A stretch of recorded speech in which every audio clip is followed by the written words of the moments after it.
I think there's a general and there was a growing sense that government was losing sight of a lot of people. And a lot of it had to do with our collapse in manufacturing. Much of the jobs in America revolved around manufacturing jobs. And when the globalization and the flattening out of the world occurred, many of those jobs left.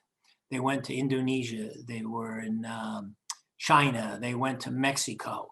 And I think a lot of those jobs were filled by white people in America who had a good, solid manufacturing job.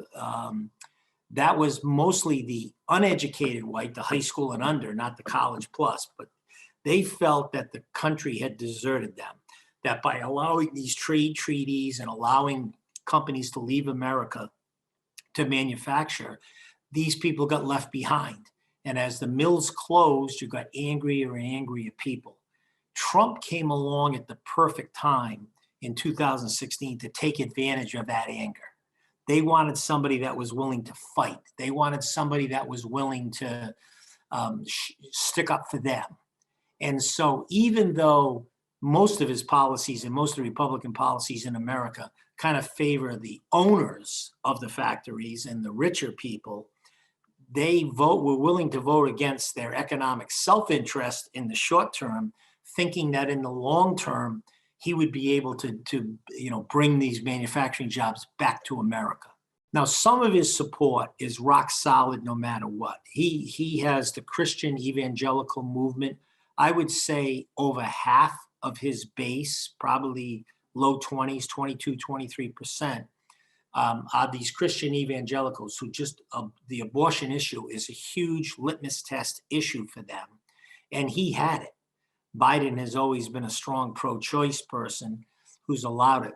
So when you start an election and you've got 22% of the people, that Trump had in his pocket because of the abortion stance.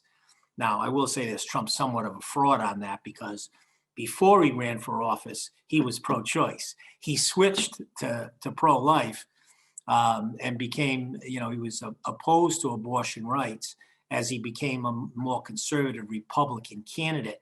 But the evangelicals bought onto him. And that was, when you start with that kind of a base, 22%, he kind of doubled it basically for the election. And then I think he doubled it through those people that believed he could bring manufacturing back. I think there were a bunch of people that don't like government. So he picked up a lot of the libertarians and the people that just felt that government was too big. 60% of his voters think the election was fixed and that it was corrupt. Where the empirical data, those studies where they did like hand recounts of all the votes in writing, came out to be like 99.9% of exactly what was at the ballot box. Yet 60% of his supporters don't believe it. That distrust in government is not going to go away fast. And as much as Biden is the antithesis of that, and he's the honest broker and he can, deliver that message, I'm not so sure that that doubt doesn't seep into the American psyche and stays there forever.